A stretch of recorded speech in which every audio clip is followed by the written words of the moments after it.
Hello aspirants, आज की हमारी वीडियो होने वाली है कि लास्ट 25 डेज़ हमारे CGL 2023 में अभी 25 दिन बाकी हैं। तो हम इन 25 दिन को गेम चेंजर कैसे बनाएं, how we can improve our score from 120 to 150। ये सच है कि आप इन 25 दिन में अपना स्कोर 120 से 150 तक लेके जा सकते हैं। सो इस वीडियो में हम क्या करेंगे कि हमारी सब्जेक्ट्स की प्रायोरिटी क्या होनी चाहिए, हमें किस सब्जेक्ट को कितनी प्रायोरिटी देनी है, हमारी मॉक स्ट्रेटजी क्या होनी चाहिए और हमारी मॉक में परसेंटाइल कितनी होनी चाहिए ताकि हम ईजिली उस बैरियर को पार कर पाएँ, और जो हमारा रोड मैप है वो क्या होना चाहिए। So this video is presented by me, I am auditor in CAG and I am top scorer in CPO 2022। चलिए स्टार्ट करते हैं आज का वीडियो।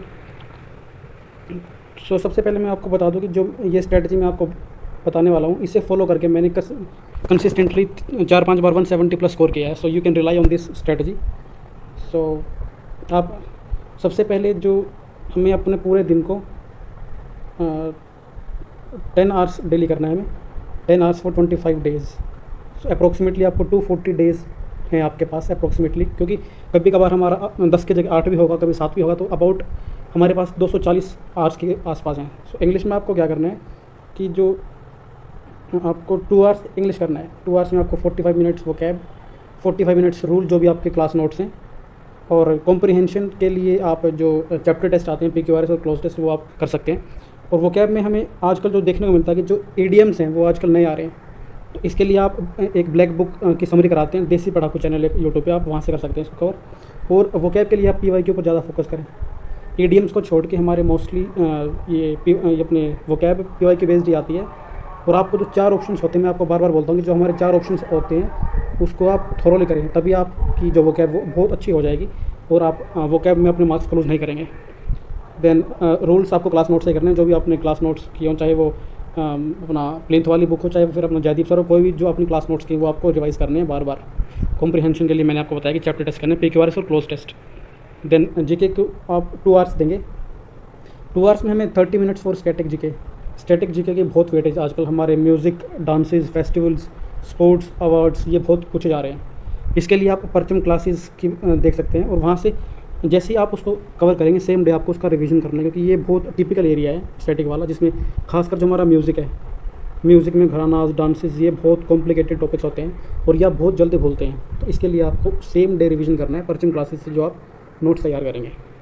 देन करंट के लिए आपको, यदि आप इंग्लिश मीडियम से हैं तो आप इंडोलॉगस कर सकते हैं। इंडोलॉगस की मैराथन जो आती हैं, वो यदि आप हिंदी मीडियम से आप उत्कर्ष में कुमार गौरव सर का फॉलो कर सकते हैं। बट आई विल रिकमेंड कि आप इसको करें, बेशक आप किसी मीडियम से हों। दिस इज़ वेरी इंपॉर्टेंट, ये बहुत टू द पॉइंट कराते हैं। देन ल्यूसेंट यदि आपने पहले पढ़ रखी है तो आप उसके नोट्स को रिवाइज़ करें। यदि आपने नहीं की है तो आपको यूट्यूब पे मैराथन मिल जाएंगी, और जो मॉक्स में एक्सप्लेनेशन मिलती है क्वेश्चंस का, जो एक्सप्लेनेशन है वो आप ढंग से करें, वहाँ से आपका मतलब स्कोर थोड़ा बहुत इंप्रूव हो सकता है। मतलब कि कहने का मीनिंग है कि आप GK को बिल्कुल ही राम भरोसे न जाएँ, एटलीस्ट इसको 1 आवर दें ल्यूसेंट को भी, ताकि आपका स्कोर मतलब कि 15 से नीचे ना जाए। मतलब जिसके 5-7 नंबर आते हैं वो यदि ये भी कर लेगा ना, तो उसके अबाउट 15-17 नंबर आ सकते हैं ईजिली। सो GK को बिल्कुल ही ना छोड़ें। और ल्यूसेंट के जो मतलब इंपॉर्टेंट टॉपिक्स हैं, मैं उसके लिए एक वीडियो लेके आऊँगा इन 3 to 4 डेज़, या फिर कल परसों जब भी टाइम मिलेगा मुझे। सो देन रीजनिंग में आपको ज़्यादा कुछ नहीं करना है। जो सेक्शनल मॉक्स आते हैं, PYQ सेक्शनल मॉक्स, वो आपको करने हैं। और जो अपने पैटर्न की एक कॉपी बनाई है उसको बार बार रिवाइज़ करें, और जो अपने mark for review text book में किए थे या फिर अपने नोट्स बनाए थे उसको बार बार रिवाइज़ करें। और जो आपका वीक टॉपिक है, जो आप सेक्शनल मॉक्स देंगे उसमें आपका जो वीक टॉपिक होगा उसके लिए आप चैप्टर टेस्ट लगाएं। यहाँ से आपका जो वीक एरिया है वो आपका ब्रशअप हो जाएगा। तो इसमें आप अबाउट 1.5 आवर्स दें रीजनिंग के लिए। देन कमिंग टू मैथ में आपको क्या करना है, सेक्शनल मॉक्स दें। मतलब रीजनिंग मैथ का लगभग सेम ही रहता है हमारा। सेक्शनल मॉक में जो भी आपको वीक टॉपिक लगे उसके आप चैप्टर टेस्ट दें, और जो आपके नोट्स हैं वो आप बार बार रिवाइज़ करें। फॉर्मूला बुक जो आपकी है उसको बार बार रिवाइज़ करें, और जो आपने बुक में मार्क कर रखे क्वेश्चंस वो आप बार बार करें। और इसमें जो हमारी कैलकुलेशन एक बहुत इंपॉर्टेंट रोल प्ले करती है। कैलकुलेशन के लिए आप पवन राव सर का मैंने आपको बताया था, वो आप एक बार वीडियो देख सकते हैं। मतलब आप एटलीस्ट 20-25 मिनट डेली दें यदि आपके वीक है। मतलब उसमें कुछ ट्रिक्स होते हैं प्राइम नंबर को लेके, मतलब वन लाइन में मल्टीप्लाई डिवीजन करना, वो आप कर सकते हैं इससे। देन मॉक आपको डेली एक फुल लेंथ मॉक देना है। इसमें जो आपका टाइम जाएगा वो 1.5 आवर्स या फिर 2 आवर्स जाएगा। ये आपकी प्रेपरेशन पर डिपेंड करेगा। यदि आपके नंबर ऑफ क्वेश्चंस कम गलत हैं तो आपको कम टाइम लगेगा, और यदि आपके ज़्यादा गलत है तो आपको ज़्यादा टाइम लगेगा। इसमें आपको क्या देखना है कि जो आपके क्वेश्चंस रॉन्ग हैं, रॉन्ग तो आपको देखने ही है, प्लस जिसमें आपने टाइम एवरेज से ज़्यादा लिया है।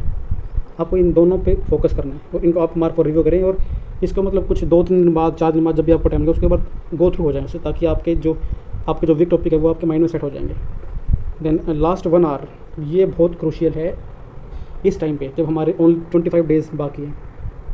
इसमें हम जो हमारा जो इनपुट होता है हम वो तो डाल लेते हैं, बट जो उसका आउटपुट हमें यहाँ से मिलेगा, जो आपको पेपर में मार्क्स मिलेंगे वो आपको रिवीजन से मिलेंगे। तो आप डेली जो भी आप मतलब कवर करेंगे उसको लास्ट 1 आवर में एंटायर डे जो भी आपने डिफ़िकल्ट चीज़ें लगी वो आप रिवाइज़ करें, स्पेशली जीके एंड वोकैब, ठीक है। देन नेक्स्ट हमें प्रायोरिटी किस चीज़ पे, मतलब कौन से सब्जेक्ट को ज़्यादा प्रायोरिटी देनी चाहिए इस टाइम पे। सो चलिए इसको भी देखते हैं।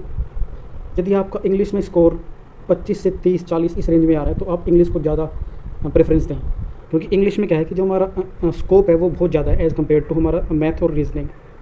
इंग्लिश में हम अपने स्कोर को बहुत जल्दी बूस्ट अप कर सकते हैं। यदि हमारा स्कोर बहुत डाउन है, यदि आपका 25 है तो आप उसको 40 ले आएंगे, बट यदि आपका मैथ में स्कोर 25 है और आपको 40 पे लेके आए तो उसके लिए आपको बहुत मतलब एफर्ट्स की ज़रूरत पड़ेगी। लेकिन इंग्लिश में क्या है कि आप उससे कम एफर्ट्स में +15 मार्क्स को गेन कर पाएंगे इन दीज 25 डेज़।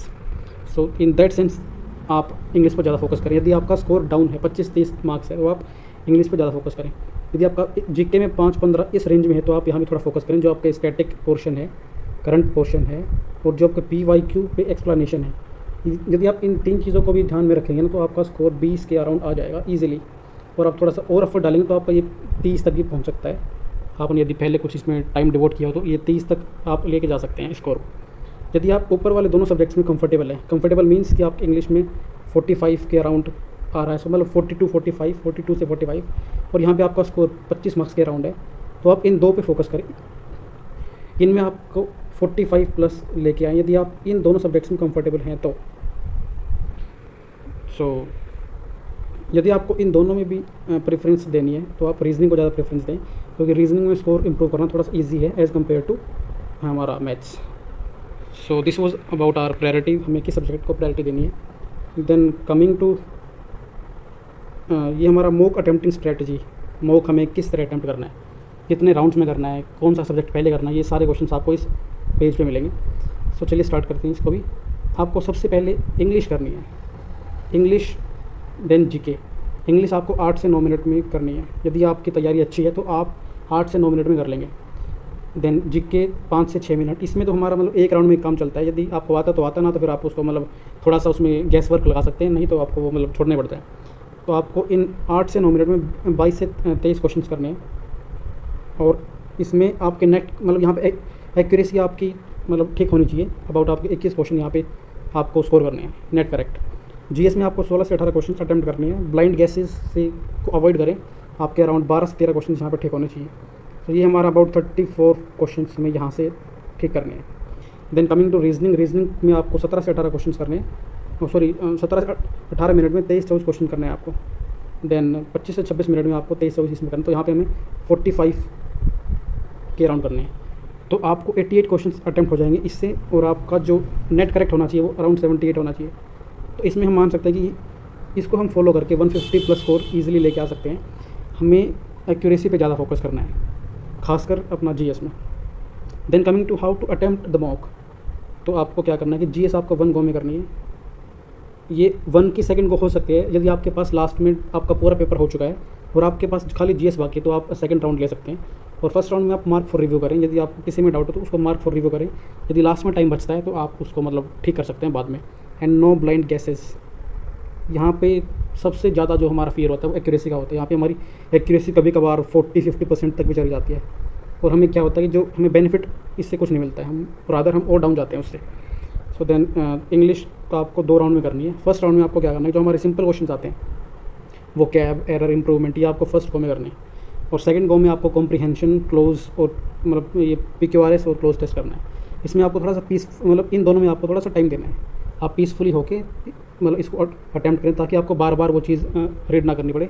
आप एक बार में उसको पूरा पीसफुल माइंड से पढ़ें ताकि आपका टाइम वेस्ट ना हो। और इसमें आपको मतलब इंटरकनेक्शंस बनाने वो आने चाहिए कि अपना जो मतलब प्रीपोजिशंस का यूज़ और ये अपना प्रोनाउन का यूज़, तो ये आपको थोड़ा सा क्लियर होना चाहिए इसमें। देन मैथ और रीजनिंग में क्या है, मतलब मैथ और रीजनिंग का सेम ही फंडा है। इसमें क्या करना कि आपको 2 या 3 राउंड में करना है। 2 राउंड आपके लिए मस्ट है, तीसरा आपके लिए मतलब टाइम बचता है तो फर्स्ट राउंड में क्या करना है कि ईजी हो प्लस लेस कैलकुलेटिव हो। इसका मतलब क्या है कि आपको क्वेश्चन देख के 5 से 7 सेकंड में यदि आपको उसका सॉल्यूशन स्ट्राइक करता है कि हमें ये मतलब ये इसमें मेथड लगेगा और ये इसका तरीका है, मतलब ये उसमें जो कैलकुलेशन है वो मतलब ज़्यादा वो नहीं हो कि भाई 19% टाइप वाली जो फ्रैक्शन है वो आप अवॉइड करें फर्स्ट राउंड के लिए। देन सेकंड राउंड में आपको ईजी हो बट कैलकुलेटिव हो। ये कैलकुलेशन बहुत डिस्टर्ब करती है, तो हमें यहाँ पे digit sum, unit digit, tens वाला डिजिट, देन वैदिक मैथ, ये आपको थोड़े से आने चाहिए, जो आप किसी वीडियो के थ्रू कर सकते हैं, लाइक पवन राव सर ने जो हमारी वीडियो तैयार की है उसमें। और हमें जो DI में क्वेश्चंस होते हैं, यदि वो सिंपल रेशियो वाला क्वेश्चन हो तो आप उसको फर्स्ट राउंड में ले सकते हैं। यदि वो मतलब how much percent less than greater than, वो थोड़ा सा मतलब डाउट क्रिएट करता है, तो आप उसको सेकंड राउंड में करें। और जो आपके DI के क्वेश्चंस हैं उसमें कभी कभार जो कैलकुलेशंस होते हैं वो कॉमन होते हैं, तो आप उसको फर्स्ट राउंड में मार्क फॉर रिव्यू करें और सेकंड राउंड में उन 4-5 क्वेश्चंस को आप एक साथ में करें, ताकि आपकी जो कैलकुलेशन है वो बार बार ना करनी पड़े आपको और आप एक बार में उसको कर पाएँ। देन हमारे जो कभी कभार क्या होता है कि जो हमारे सिंप्लीफिकेशंस के क्वेश्चंस होते हैं, हम उसको फर्स्ट राउंड में जल्दबाजी के चक्कर में गलत कर देते हैं और हमें वो फिर बार बार करना पड़ता है। तो इससे बेटर क्या है कि आप उसको सेकंड राउंड में करें। सेकंड राउंड में हमारा जो माइंड है थोड़ा सा पीसफुल होता है कि हमने अपने आउट ऑफ 25 मतलब 12-13 क्वेश्चंस कर लिए हैं और हमारे पास थोड़ा सा फिर अपना माइंड थोड़ा सा काम होता है, तो आप उसको सेकंड राउंड में कर सकते हैं। देन थर्ड राउंड के लिए हमारे पास टफ़ क्वेश्चंस, टफ़ का मीनिंग क्या है कि लेंदी हो, मतलब जो स्टेटमेंट है वो थोड़ी सी मतलब 3-4 लाइन में हो, तो आप उसको स्किप करें। और जो कन्फ्यूजिंग स्टेटमेंट्स होती हैं, जैसे कि 5-6 रेशियो दे देगी, A B का ये है, देन C D का ये, DE का ये, मतलब ये थोड़े से लंबे हो जाते हैं रेशियो टाइप वाले क्वेश्चन, ये आपको मतलब ये आप लास्ट में करें। तो हम अभी मैंने आपको बताया कि हमें क्वेश्चन स्किप करने हैं, तो स्किप का मीनिंग क्या है?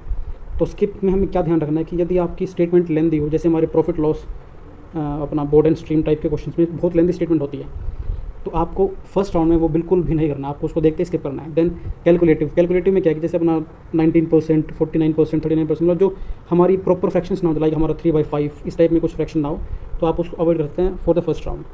Then DI other than ratio, यदि आपका सिंपल रेशियो का सवाल है तो आप उसको फर्स्ट राउंड में कर सकते हैं, बट फिर भी आप इसको सेकंड राउंड में रखें, ताकि जो हमारी कॉमन कैलकुलेशंस हैं वो हम बार बार ना करें। देन सिंप्लीफिकेशंस को हमें सेकंड राउंड में करना है।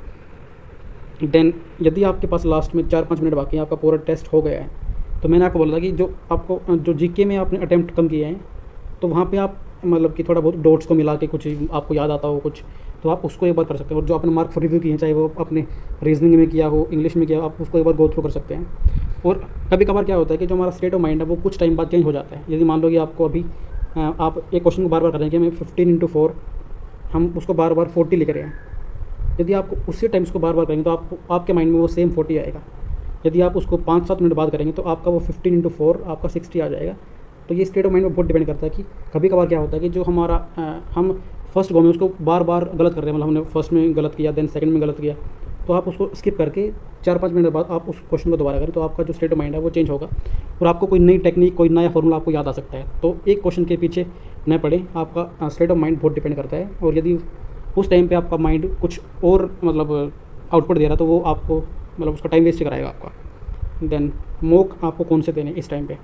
यदि आपका स्कोर कम चल रहा है, अभी मान लो आपका स्कोर 130, 120 इस रेंज में चल रहा है, मतलब आप बाउंड्री पे हो, तो आपको क्या करना है कि ओनली TCS के मॉक्स देने हैं, जो हमने 2018 से 2022 के मॉक्स देने हैं। इसमें आप क्या कर सकते हैं, जो हमारे RBI वाले सर हैं, RBI वाले सर ने मतलब सेग्रीगेट किया कि भाई ये मतलब हर साल की टॉप 10 डिफ़िकल्ट शिफ्ट्स वो आप कर सकते हैं। देन यदि आपका ऑलरेडी 150+ है, तो आप जैसे अदर टेस्ट लाइक ओली बोर्ड और सुपर मॉक्स वगैरह दे सकते हैं। बट मैंने अपनी प्रिपरेशन में ओनली टेक्स्ट बुक को ही ज़्यादा प्रेफरेंस दिया है। मतलब ओली बोर्ड मैंने कुछ ही दिए हैं जो हमारे लाइव मॉक आते हैं। I totally relied on text book and my score in prelims was always, मतलब not always, maximum times my score was above 170, like 174, 178 this time in CHSL, 174 in CPO, 174 in CHSL. सो मेरा score मतलब ठीक ठाक रहा है इसमें prelims में। And I relied mainly on PYQs and PYQ और जो हमारे टेक्स्ट बुक पे मॉक्स आते हैं। तो आप इस टाइम पे आपको क्या करना है कि जो आपके पास कंटेंट अवेलेबल है उसको ही बार बार रिवाइज़ करें, कोई नई कंटेंट के पीछे न भागे। So this is all about all you need to do. So last time पे हमारा मैं बस ये कहूँगा कि आपका जो कॉन्फिडेंस है वो इस टाइम पे बहुत ज़्यादा रोल प्ले करेगा। यदि आप नए कंटेंट के चक्कर में आपको मतलब क्या लगेगा कि यार मुझे कुछ आता ही नहीं है, और यदि आप PYQ पे ज़्यादा फोकस करेंगे तो जो आपका कॉन्फिडेंस है वो दैट विल बी हाई। यदि आपका कॉन्फिडेंस हाई है तो आप जोश जोश में 150 को भी क्रॉस कर जाएंगे। यदि आपका स्कोर डाउन है कि यार मुझसे होगा ही नहीं, तो आप मतलब 150 वाले भी आप 150 से 110 से 120 पे आ जाएंगे। तो आपका जो लेवल ऑफ कॉन्फिडेंस है वो इस टाइम पे बहुत क्रूशियल रोल प्ले करेगा। और कम स्कोर वाले को मैं अगेन कहूँगा कि यार आप राउंड्स को फॉलो करें। मतलब जो मैक्सिमम जो मेरे फ्रेंड्स भी हैं वो क्या करते हैं कि वो एक राउंड में पूरे पेपर को करते हैं। इसके कारण जो वो मतलब जो उनको क्वेश्चंस आते हैं वो भी वो मिस कर देते हैं एंड दे स्कोर 120 130 इस रेंज में वो स्कोर करते हैं। बट यदि आप राउंड्स को फॉलो करेंगे तो आपका जो क्वेश्चन है वो आपका कभी मिस नहीं होगा। So this is all you need to do and I think following this you will easily get 150+ marks in coming CGL exam. और यदि हम इम्पोर्टेंट टॉपिक्स की बात करें तो मैं हर सब्जेक्ट वाइज कौन कौन से टॉपिक से क्या क्या मतलब टॉपिक्स इंपॉर्टेंट है मैं वो आपके लिए लेके आऊँगा। सो this is all for the day. Have a nice day.